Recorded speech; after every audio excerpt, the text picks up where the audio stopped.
Hello students, welcome to chapter discussion sessions. अभी just हम इससे पहले प्रोजेक्टाइल मोशंस के सभी कंसेप्ट्स को डिस्कस किया है, जिसमें time of flight, range, maximum height, बाकी सारे पॉइंट्स को डिस्कस किए हैं। अब हम उसी पर इलस्ट्रेशंस ले रहे हैं ताकि आप न्यूमेरिकल्स की अप्रोच क्या होता है उससे फ्रेंडली हो सकें। जैसे आपका पहले क्वेश्चंस में कह रहा है कि in the given figure find the velocity of the body after 3 second in each case. यहाँ पर 3 केस दिया हुआ है। ये काफ़ी बेसिक है, लेकिन बेसिक क्वेश्चंस को हम लोग अप्रोच कैसे लेते हैं उसके लिए है ये। तीनों में आपको कह रहा है कि 3 सेकेंड के बाद वेलोसिटी कितनी होगी उसकी फाइंड करने के लिए। तो आप क्या करो, अ, जैसे मैं पहले में देखूं तो यू एक्स की वैल्यू 20 है एंड यू वाई की वैल्यू 0 है। और मैं लिख नहीं रहा हूँ, लेकिन ए एक्स डायरेक्शंस में कोई भी एक्सलेशन नहीं है। ए वाई की वैल्यू -g है, क्योंकि ये डाउनवर्ड डायरेक्शंस में लगता है, इसीलिए मैंने उसको नेगेटिव लिया है। आप दूसरे वाले में भी इसी तरह से, जैसे यू एक्स अगर देखें तो u x will be equal to 20 cos 37। cos 37 4/5 होता है, तो ये 16 हो जाएगा। 20 cos 37, तो ये 16 हो गया, मीटर पर सेकेंड्स में है।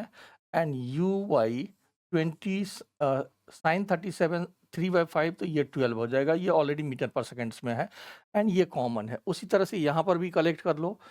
तो यहाँ पर अगर देखेंगे तो यू एक्स आपका 20 cos 30, ये 37 डिग्री है, यहाँ पर भी 37 डिग्री है, तो ये फिर से 16 आ गया। लेकिन ये वाला उसका नीचे के डायरेक्शंस में है, इसीलिए यू वाई की वैल्यू -12 मीटर पर सेकेंड्स होगी। अब यहाँ पर अगर देखें तो आपका एक्स डायरेक्शंस में वेलोसिटी चेंज नहीं करता है। ये हम लोगों ने अभी जस्ट कंसेप्ट वीडियो में सीखा है। इसका मतलब आपका जो वी एक्स है दैट विल रिमेन्स 20। एंड अगर आप वी वाई को u y plus a y t के बेसिस पर देखें तो यू वाई 0 है and -g and multiplied by question में 3 दिया हुआ है। इसका दिस इज द -30 एंड इसको आप v equal to 20 I cap and -30 J cap के फॉर्म में लिखेंगे एंड v की इस तरह से मैग्नीट्यूड निकाल देंगे, that is 20 square and plus 30 square का अंडर रूट कर देंगे।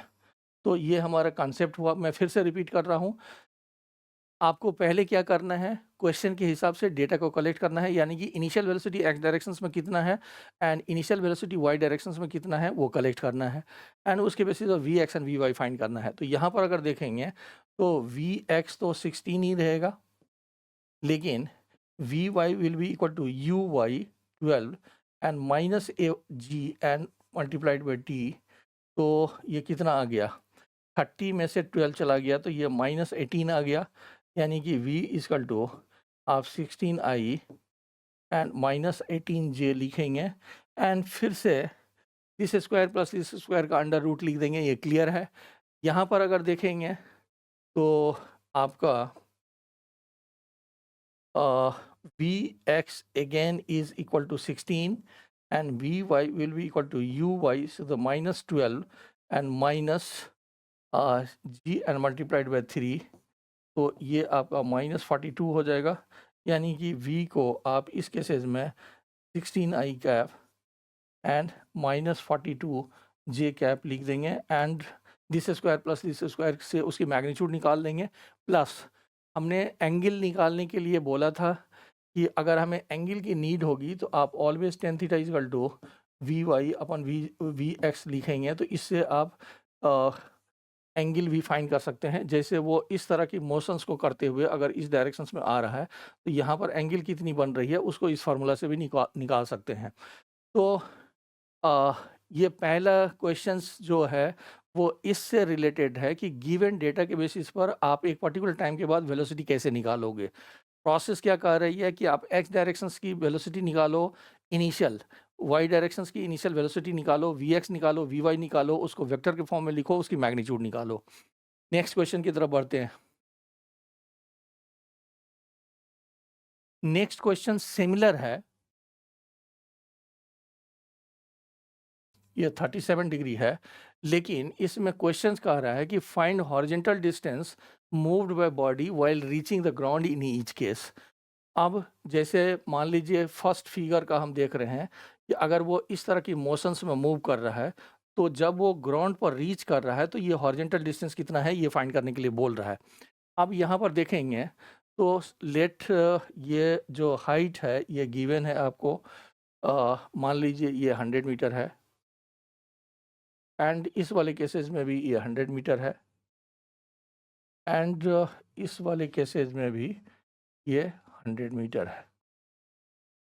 तो पहले की तरह क्वेश्चंस क्लियर है कि वो ये कह रहा है कि जब वो ग्राउंड पर रीच कर रहा है तो उस टाइम में एक्स डिस्टेंस कितना है, हॉरिजेंटल डिस्टेंस कितना है। Find horizontal distance moved by body while reaching the ground in each case. तो सबसे पहले आप क्या करो कि पहले की तरह डेटा को कलेक्ट करो। जैसे यहाँ पर आपका यू एक्स 20 है एंड यू वाई 0 है।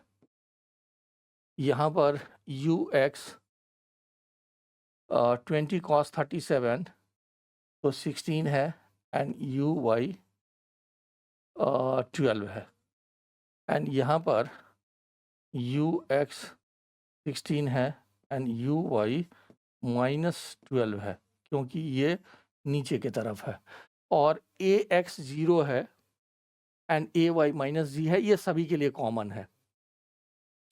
अब अगर देखेंगे तो यहाँ पर अगर मैं फर्स्ट केसेस का देख रहा हूँ तो आप x को डायरेक्टली 20t लिख सकते हो, लेकिन आपको टाइम नहीं मालूम है, तो यहाँ से यहाँ तक आने का कितना टाइम होगा वो आपको निकालना पड़ेगा, क्योंकि आपके पास टाइम नहीं है। तो वैसे अगर देखेंगे तो इसमें अगर ये इस डायरेक्शंस में मूव करते हुए यहाँ पर आ रहा है तो ये वाली जो x होगी इस केसेस में 16t होगा।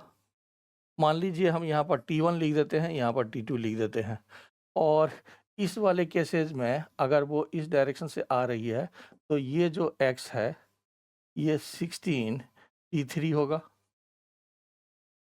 अब बिना टाइम को कैलकुलेट किए हुए ये क्वेश्चन सॉल्व नहीं होगा।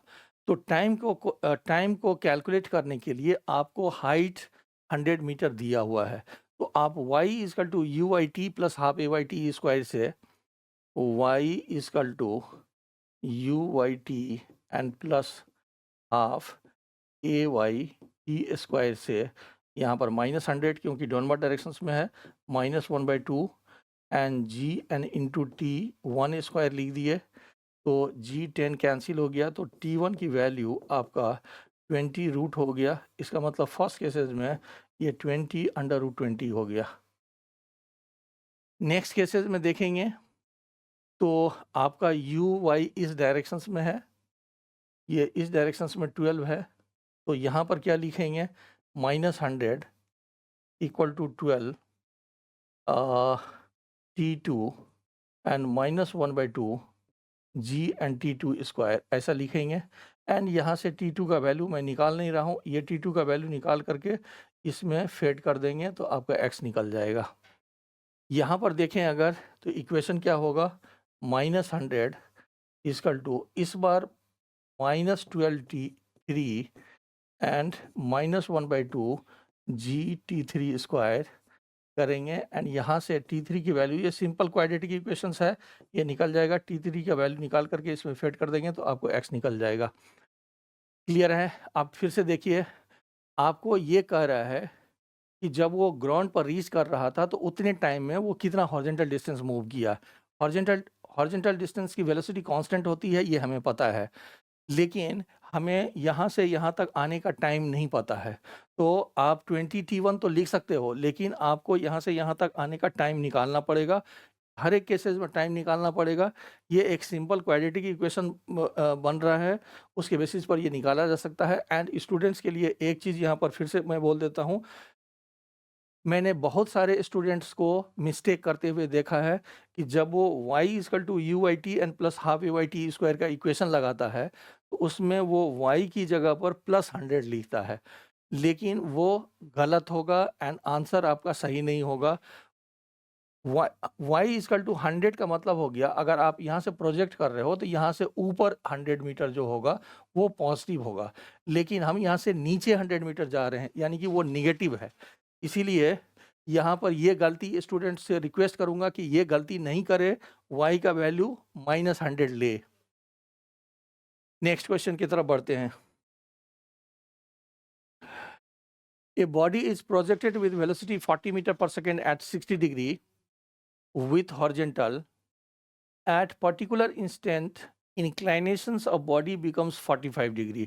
आप क्वेश्चंस में देखो कि यहाँ पर 40 मीटर पर सेकेंड से उसने थ्रो किया है 60 डिग्री पर, and at a particular instant of time उसकी इंक्लाइनेशन 40 डिग्री हो गया है, तो उस पर्टिकुलर पॉइंट पर वेलोसिटी कितना है ये फाइंड करने के लिए आपको बोल रहा है। अब बहुत सारे स्टूडेंट्स को हमने देखा है कि इस क्वेश्चंस को पढ़ने के बाद वो कन्फ्यूजन में है, वो घबराहट में है कि भाई अब कैसे होगा। इस क्वेश्चंस को देखिए, हमने आपको बार-बार ये चीज़ को रिपीट किया है कि हॉरिजॉन्टल डायरेक्शंस में वेलोसिटी चेंज नहीं करता है, यानी कि horizontal component of velocity never changes in normal projectile motions unless wind और any other effect is not counted. तो नॉर्मल प्रोजेक्शंस में अगर हॉरिजॉन्टल डायरेक्शंस में वेलोसिटी ऑफ कंपोनेंट चेंज नहीं कर रहा है हॉरिजॉन्टल डायरेक्शंस में, तो आपको क्या करना है, सिंपल क्या करना है, 40 cos 60 डिग्री को v cos 45 डिग्री लिखना है। मैं फिर से कह रहा हूँ, देखिए यहाँ पर जो हॉरिजॉन्टल कंपोनेंट ऑफ वेलोसिटी होगी और यहाँ पर जो हॉरिजॉन्टल कंपोनेंट ऑफ वेलोसिटी होगी उसकी वैल्यू सेम होगी, क्योंकि horizontal component of velocity change नहीं कर रहा है। एंड इसके बाद का प्रोसेस बहुत आसान है, cos 60 हो गया 1/2 तो ये 20 हो गया, and that is equal to v and multiplied by 1/√2। इसका मतलब velocity is equal to 20√2 metre पर सेकेंड हो गया, यानी कि उस पॉइंट पर जो वेलोसिटी है वो 20√2 मीटर पर सेकेंड है।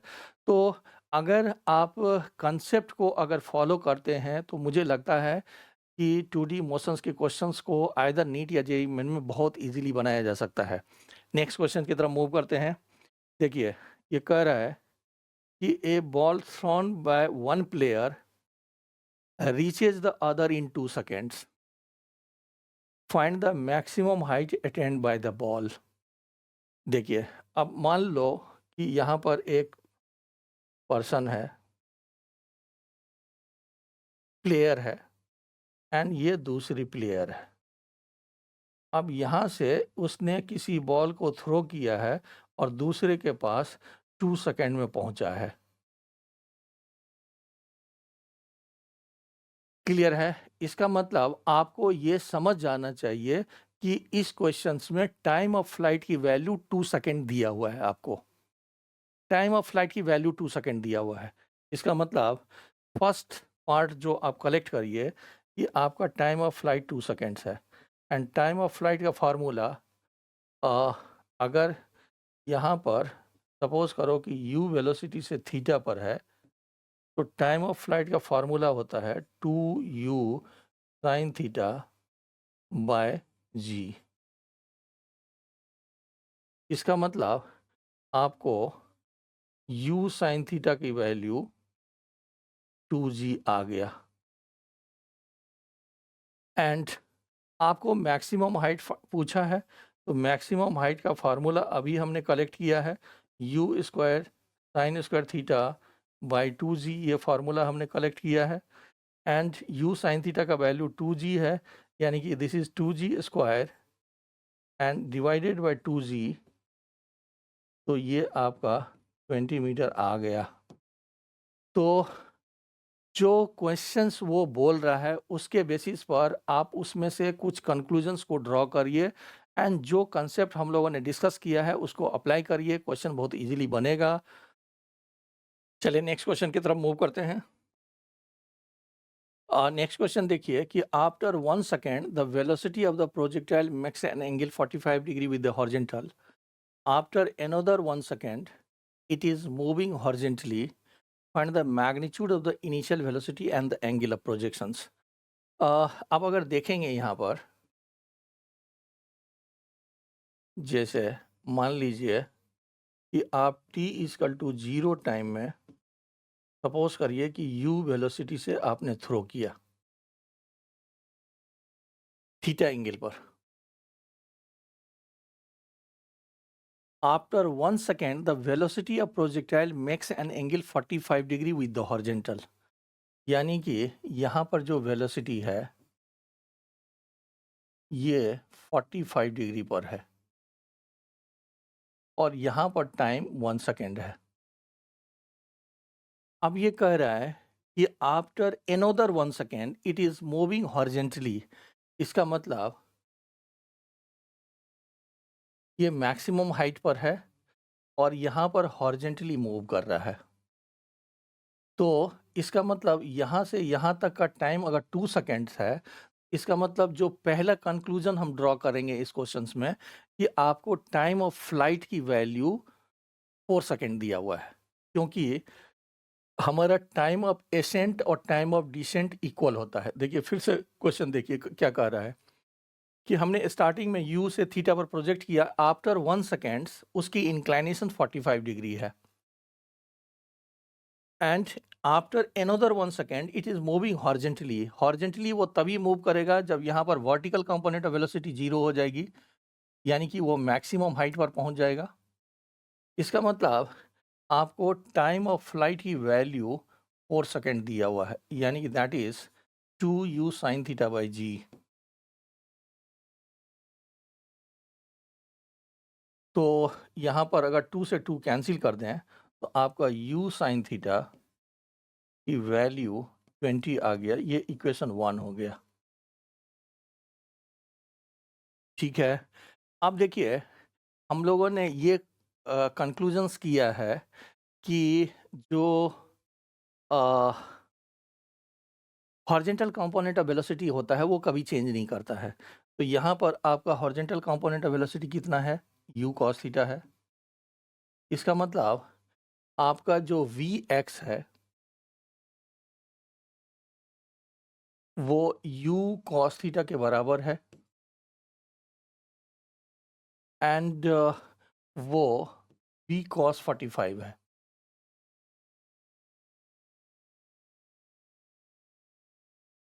देखिए यहाँ पर v cos 45 एंड vy कितना हो जाएगा, vy हो जाएगा v sin 45 and cos 45 and sin 45 की वैल्यू सेम है। इसका मतलब आप vy को u cos थीटा लिख सकते हो, u cos थीटा लिख सकते हैं ना। एंड और u sin थीटा की वैल्यू आपके पास 20 ऑलरेडी निकल चुका है। अब vy निकालेंगे कैसे, देखिए फिर से मैं कह रहा हूँ कि horizontal component of velocity never changes, तो इसका component v cos 45 u cos theta के बराबर हो जाएगा और v sin 45 वर्टिकल कंपोनेंट है और ये दोनों इक्वल है इसलिए बराबर हो गया। एंड vy को आप लिख क्या सकते हो, vy को हम लिखेंगे uy एंड प्लस ayt। तो vy आपका है u cos theta, u cos theta and uy है u sin theta and minus g and multiplied by 1, क्योंकि यहाँ तक आने का टाइम 1 सेकेंड दिया हुआ है एंड u sin थीटा का वैल्यू 20 है। इसका मतलब ये आपका 10 हो गया।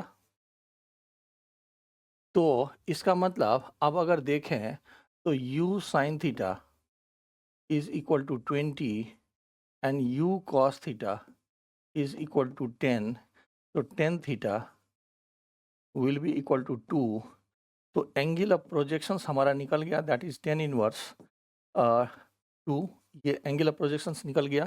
तो पहला आपको क्वेश्चन पूछा है कि find the magnitude of initial velocity and angle of projections. तो एंगल ऑफ प्रोजेक्शंस तो आपको निकल गया, that is 10 theta by 2 and दूसरा वो इनिशियल वेलोसिटी पूछा है।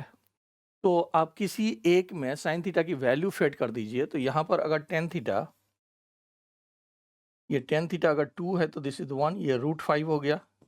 अगर हम पहले वाले में देख रहे हैं तो u साइन थीटा का वैल्यू हो जाएगा 2/√5 and that will be equal to 20।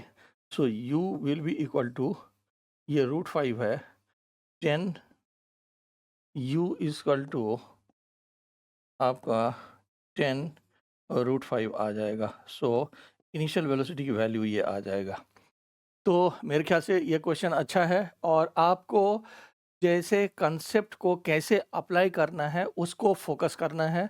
तो मेरे ख्याल से ये काफ़ी अच्छा था कि 1 सेकंड के बाद उसकी इंक्लाइनेशन 45 डिग्री है and after another second it is moving horizontally, यानी कि वहाँ पर वर्टिकल कंपोनेंट ऑफ वेलोसिटी 0 हो गया है, एंड उसके बेसिस पर एनालाइज करके आप इसको फाइंड कर सकते हैं। Next, A ball is thrown with a velocity of 7√2 meter per second at an angle of 45 degree with the horizontal, it just clears the vertical poles of height 90 centimeter each, just clears vertical poles of height 19 centimeter each, find the separation between the poles। अब ये question देखो क्या कह रहा है कि मान लीजिए कि आप इस तरह से प्रोजेक्ट किए हैं और ये पोल एंड ये पोल 90 सेंटीमीटर है, मैं इसको 0.9 मीटर लिख देता हूँ, और ये भी 0.9 मीटर है, एंड यहाँ पर इसने थ्रो किया है 7√2 मीटर पर सेकेंड से, दिस इज 7√2 मीटर पर सेकेंड, एंड यहाँ पर एंगल 45 डिग्री दिया हुआ है। ठीक है, अब अगर देखेंगे तो वो कह रहा है कि इस दोनों पोल्स का जो सेपरेशन है ये x फाइंड करने के लिए बोल रहा है। तो यहाँ पर देखोगे अगर तो ux इज 7√2 cos 45 यानी कि 7, एंड uy 7√2 sin 45 यानी कि ये भी 7 मीटर पर सेकेंड है, ये भी 7 मीटर पर सेकेंड है। अब अगर सपोज करिए कि वो t1 टाइम में यहाँ पर है और t2 टाइम में यहाँ पर है, तो अगर ये डिस्टेंस x1 हो और ये वाली डिस्टेंस अगर x2 हो, तो हम x1 को 7t1 लिख सकते हैं एंड x2 को 7t2 लिख सकते हैं। फिर से देखिए कि हॉरिजेंटल डायरेक्शंस की जो वेलोसिटी है वो चेंज नहीं करता है, हॉरिजेंटल डायरेक्शंस की वेलोसिटी कांस्टेंट रहती है। तो अगर हॉरिजेंटल डायरेक्शंस में वेलोसिटी 7 है तो t1 टाइम में वो 7t1 डिस्टेंस कवर करेगा एंड t2 टाइम में 7t2 डिस्टेंस कवर करेगा। अब अगर आप इस दोनों को माइनस कर दें तो दो पोल के बीच का सेपरेशन को हम x2 एंड माइनस x1 यानी कि 7t2 एंड माइनस t1 ऐसा लिख सकते हैं। अब हमारे पास टाइम नहीं है, अब अगर ये t1 एंड t2 टाइम मिल जाए उसको यहाँ पर फिट करके दोनों पोल के बीच का सेपरेशन निकाला जा सकता है। अब यहाँ पर टाइम को निकालने के लिए आपको ये कह रहा है कि ये 0.9 मीटर के पोल को जस्ट क्लियर करता है, यानी कि y की वैल्यू दिया हुआ है। तो आप y वाली इक्वेशंस को निकाल करके y will be equal to u/t and plus half a/y/t²। तो 0.9 will be equal to 7t and minus 1/2 and 10t²।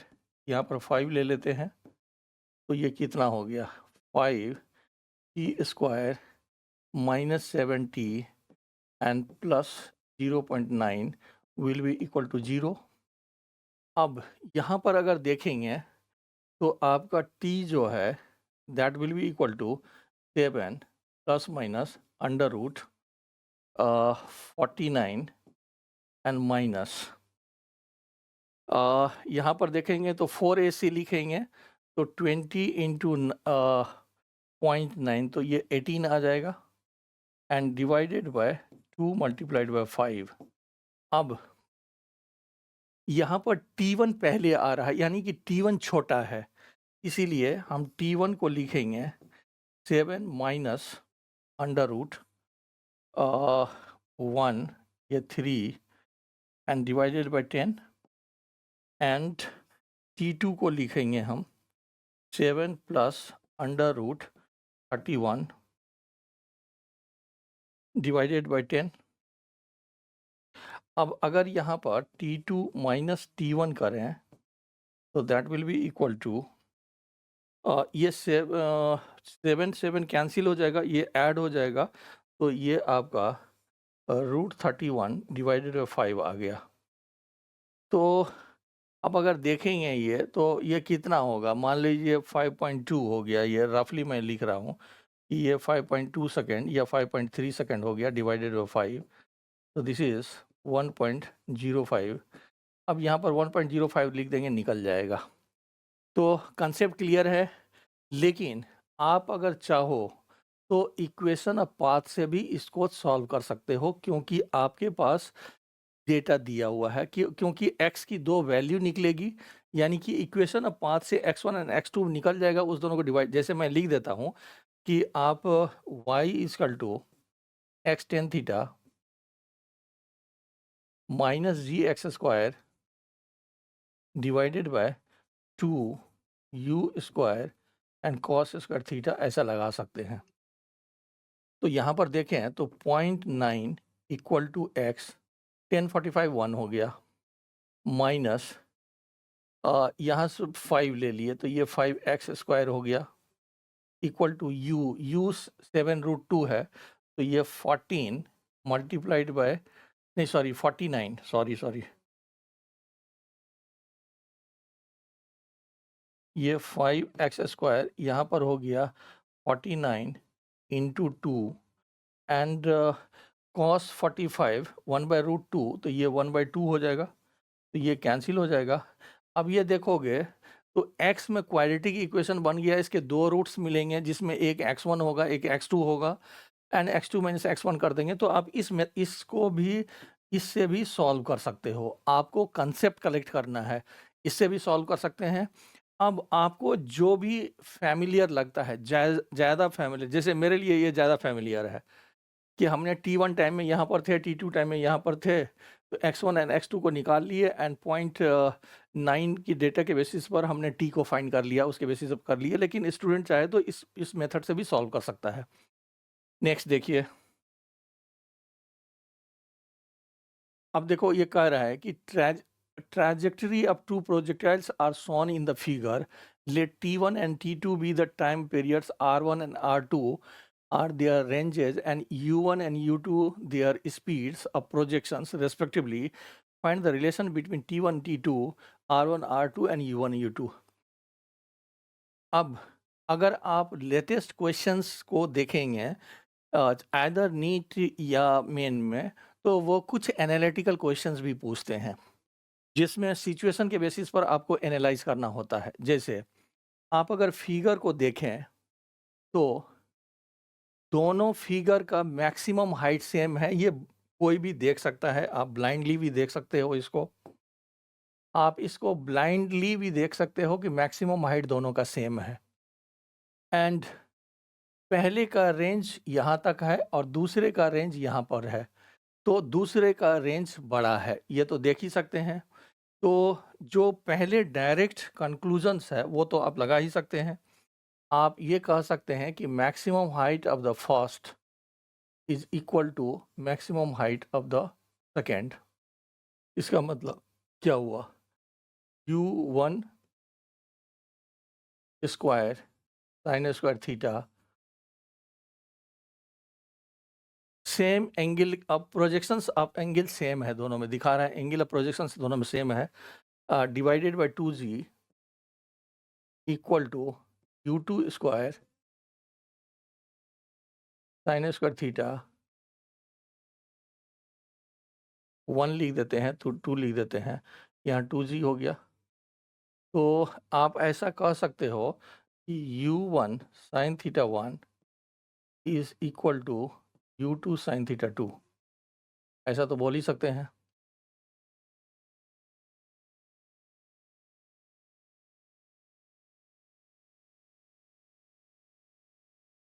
And time of flight time of flight का फार्मूला होता है 2u sin theta by g. तो इसमें अगर देखेंगे तो आपका T1 एंड T2 इक्वल हो जाएगा, क्योंकि दूसरे के लिए U1 sin थीटा 1 अपन जी लिखेंगे, U2 sin थीटा बाई 2 जी लिखेंगे, तो ऑटोमेटिकली ये दोनों टाइम ऑफ फ्लाइट, तो एक तो ये निकाला जा सकता है कि टाइम ऑफ फ्लाइट इक्वल है, मैक्सिमम हाइट इक्वल है। अब रह गए रेंज। तो range of 2 is greater than range of 1 and इसको आप लिख सकते हो 2 U1 sin theta 1 sorry U2 sin theta 2 sorry and U2 cos theta 2 by G ये ग्रेटर है 2 U1 sin theta 1 and U2 sin theta 2 sorry U1 cos theta 1 U1 cos theta 1 by G। अब अगर देखेंगे तो आपके पास U1 sin theta 1 U2 sin theta 2 equal है, इसका मतलब U2 cos theta 2 U2 cos theta 2 greater हो गया U1 cos theta 1 से। U1 cos theta 1 से अगर ये ग्रेटर हो गया, इसका मतलब इनिशियल वेलोसिटी U2 ग्रेटर हो गया U1 से, क्योंकि आपका जो इनिशियल वेलोसिटी होगा that will B U cos theta I cap plus U sin theta j cap, तभी उसका टोटल वेलोसिटी आएगा।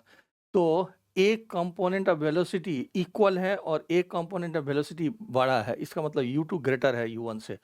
तो इस तरह के भी एनालिटिकल क्वेश्चंस को आप आजकल आ रहे हैं। तो मैक्सिमम हाइट इक्वल है और रेंज बड़ा है 2 का, ये दिख रहा है एंड उसके बेसिस पर अगर आप फार्मूला को सेट करें तो आप एनालाइज कर सकते हैं इसको। नेक्स्ट देखते हैं। Speed of projectile eight maximum height is √3/2 times its initial speed if the range of the projectile is n times the maximum height attained by it, then the value of n। अब अगर देखेंगे कि speed of projectile at its maximum height, तो अगर आप देखें यहाँ पर मान लीजिए ये u है और ये थीटा है और मैक्सिमम हाइट पर वर्टिकल कंपोनेंट ऑफ वेलोसिटी 0 होता है, ये हम लोगों ने सीखा है। और मैक्सिमम, तो यहाँ पर अगर initial component of velocity u cos theta है, तो यहाँ पर भी initial velocity u cos theta होगी। अब ये कह रहा है कि speed of projectile at its maximum height, तो मैक्सिमम हाइट पर जो स्पीड है वो u cos थीटा है, that is √3/2 times it's initial speed. इसका मतलब क्वेश्चंस में आपको ये कह रहा है कि u cos theta this is the speed at the maximum height and that is equal to √3/2 times the initial speed. इसका मतलब आपका cos थीटा इसका 2 हो गया √3/2, इसका मतलब थीटा का वैल्यू 30 डिग्री आ गया। ये रिलेशन निकल गया। अब ये कह रहा है कि if the range of the projectile is n times the maximum height attained by it, then the value of n is. अब ये कह रहा है कि रेंज का जो वैल्यू है that is n times the maximum height. तो रेंज का वैल्यू हो गया u² sin 2 थीटा, यानी कि 2 × 30 and divided bye g, and that will be equal to n and multiplied by u² sin² 30 and divided by 2g, ऐसा लिख सकते हैं। तो आपका u² g कैंसिल हो गया, तो sin 60 कितना हो गया √3/2 and that is the n and multiplied by sin 30 हो गया 1/2, उसका स्क्वायर करेंगे तो 1/4, तो ये 1/8 आ गया। तो दिस इज द 4, इसका मतलब n की वैल्यू 4√3 आ गया, n की वैल्यू 4√3 आ गया। आप फिर से देखिए, ये सेशन क्विक रिवीजन सेशन पर बेस्ड है। आप अपनी स्पीड एंड एक्यूरेसी को एग्जामिनेशंस में कैसे मेंटेन रखेंगे, उस चीज़ को फोकस कर रहा है ये सेशंस। तो अगर आप चैप्टर वीडियो के कंसेप्ट को कलेक्ट किए हैं, आप बेसिक पहला वीडियो 2 डायमेंशनल्स के बेसिक कंसेप्ट को डिस्कस किया गया है। दूसरे वीडियो में हमने प्रोजेक्टाइल मोशंस के बेसिक कंसेप्ट को डिस्कस किया है। अब हम प्रोजेक्टाइल मोशंस के इलस्ट्रेशंस को डिस्कस कर रहे हैं, जिसमें उस कंसेप्ट को कैसे अप्लाई कर रहे हैं हम। तो आप वो दोनों वीडियो ज़रूर देखो। नेक्स्ट देखिए, अब ये कह रहा है कि equation of motion of projectile y is equal to a x and plus b x square where a and b are constant. तो find the range, maximum height and time of flight of the projectile, ये find करने के लिए बोल रहा है। देखिए,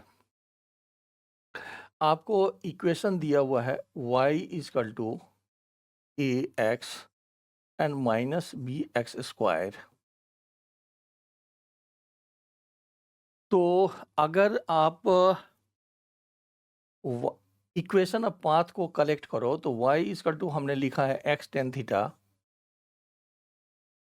minus g x square divided by 2u square cos square theta. तो यहाँ पर अगर आप कंपेयर करें तो टेन थीटा का वैल्यू कितना हो गया? टेन थीटा का वैल्यू a हो गया and g upon 2u square and cos square theta की वैल्यू b आ गया। तो आप इसके बेसिस पर फाइंड कर सकते हैं, लेकिन मैं थोड़ा सा इसको देखिए, आपको यहाँ से निकल गया है तो आपको u cos थीटा का वैल्यू निकल जाएगा। अगर टेन थीटा का वैल्यू है तो आपको साइन थीटा की भी वैल्यू निकल जाएगा। तो उस प्रोसेस से बहुत इजीली हो जाएगा आपको। लेकिन मैं थोड़ा डिफरेंट करने की कोशिश कर रहा हूँ जिससे थोड़ा इजी हो जाए। देखिए, आपको कह रहा है मैक्सिमम हाइट। तो मैक्सिमम हाइट के लिए y की जो वैल्यू मैक्सिमम होगी उसमें मैक्सिमम और मिनिमा की कंसेप्ट लगा दो। मैक्सिमा और मिनिमा कहता है कि फर्स्ट डेरिवेटिव 0 होना चाहिए।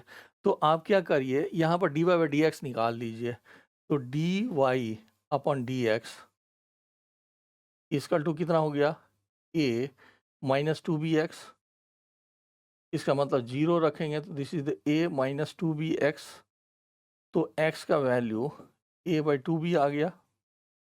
इसका मतलब अगर हम x का वैल्यू इसमें a बाई टू बी रखते हैं तो y की वैल्यू मैक्सिमम होगी, यानी कि that will the maximum height. इसका मतलब आप मैक्सिमम हाइट को ऐसे निकाल सकते हो, that is the a and multiplied by a by two b, जिससे थोड़ा कैलकुलेशन आसान हो जाएगा। And minus b a square divided by 4b square. तो एक b को कैंसिल कर दिए और ये ए स्क्वायर बाय 4b आ गया। तो इसका मतलब मैक्सिमम हाइट की वैल्यू ये आ गई। देखिए, मैं फिर से इसको कह रहा हूँ, देखो, अगर आप इक्वेशन ऑफ पाथ से कंपेयर करोगे तो tan theta is equal to a and g upon two u square cos square theta का वैल्यू बी आ जाएगा। यहाँ से यू कॉस थीटा का वैल्यू निकाल सकते हैं आप, टेन थीटा की वैल्यू ए से साइन थीटा की वैल्यू निकाल सकते हैं। उसके बेसिस पर आप कैलकुलेट कर सकते हैं, जो नॉर्मल मेथड है। थोड़ी कैलकुलेशन ज़्यादा करना होगा, लेकिन मैक्सिमम और मिनिमम की कंसेप्ट लगाने से ये आ गया। अब देखो, आपका मैक्सिमम हाइट का फार्मूला क्या होता है?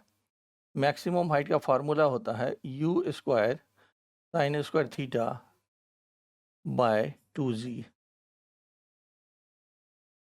तो यहाँ से अगर हम 2 को कैंसिल कर दें तो u साइन थीटा का वैल्यू कितना आ गया? u साइन थीटा का वैल्यू कितना आ गया भाई? g अपन 2b का under root and multiplied by a। अब अगर देखेंगे तो u साइन थीटा का वैल्यू अगर आ गया है तो आपको टाइम ऑफ फ्लाइट भी पूछ रहा है ये। तो टाइम ऑफ फार्मूला का होता है 2u sine theta upon g। So that is 2 upon g and u sine theta के बदले में g अपॉन 2b का under root and multiplied by a लिख दिए। एंड अगर इसको अंदर ले जाएं तो 4 चला जाएगा तो 2 एंड जी स्क्वायर, तो ये जी बी का under root and multiplied by a, ये टाइम ऑफ फ्लाइट आ जाएगा। यहाँ से टाइम ऑफ फ्लाइट आ गया आपका। तो आपको दो वैल्यू निकल गए, मैक्सिमम हाइट निकल गए, टाइम ऑफ फ्लाइट निकल गया। एंड रिकॉल करिए, इस तरह के इक्वेशंस आपको काफ़ी पूछेंगे। ये नीट एंड जेई मेन में काफ़ी पूछता है। इसमें डिजिट नहीं यूज़ किया है, वो ऐसा कर सकता था कि y equal to √3x minus 10x square, ऐसा कुछ लिख सकता था। तो उसके बेसिस पर कंसेप्ट यही होगा। अब आपको पूछा है क्या, रेंज। तो रेंज में अगर देखेंगे तो आपके पास रेंज को देखें अगर, तो 2u sine theta and divided by u cos theta and by g, ये फार्मूला होता है। आपके पास u साइन थीटा का फार्मूला है एंड यहाँ से u कॉस थीटा का वैल्यू g/2b का अंडर रूट आ जाएगा।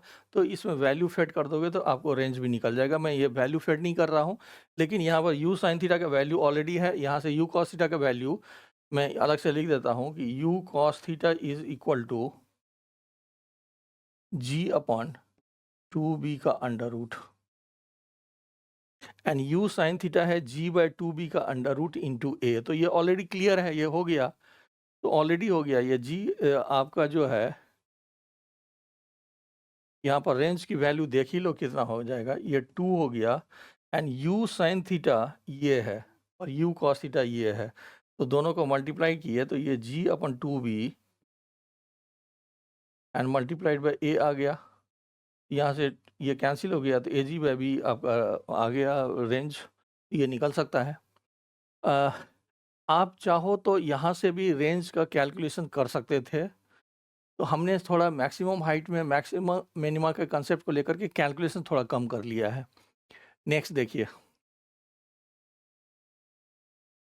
ए water fountain on the ground sprinkles water all around it. If the speed of the water coming out of the fountain is v, the total area around the fountain that gets wet is। अब अगर देखेंगे तो ये horizontal है। मान लीजिए ये fountain है और यहाँ से हर एक डायरेक्शंस में वाटर निकल रहा है, ये हॉरिजेंटल है, ये हर एक डायरेक्शंस में निकल रहा है, इस तरह से हर एक डायरेक्शंस में निकल रही है। तो वो ये कह रहा है कि कितने एरिया को वो वेट कर पाएगा, तो कितने मैक्सिमम एरिया को वेट कर पाएगा, क्योंकि अगर उसकी वेलोसिटी v है और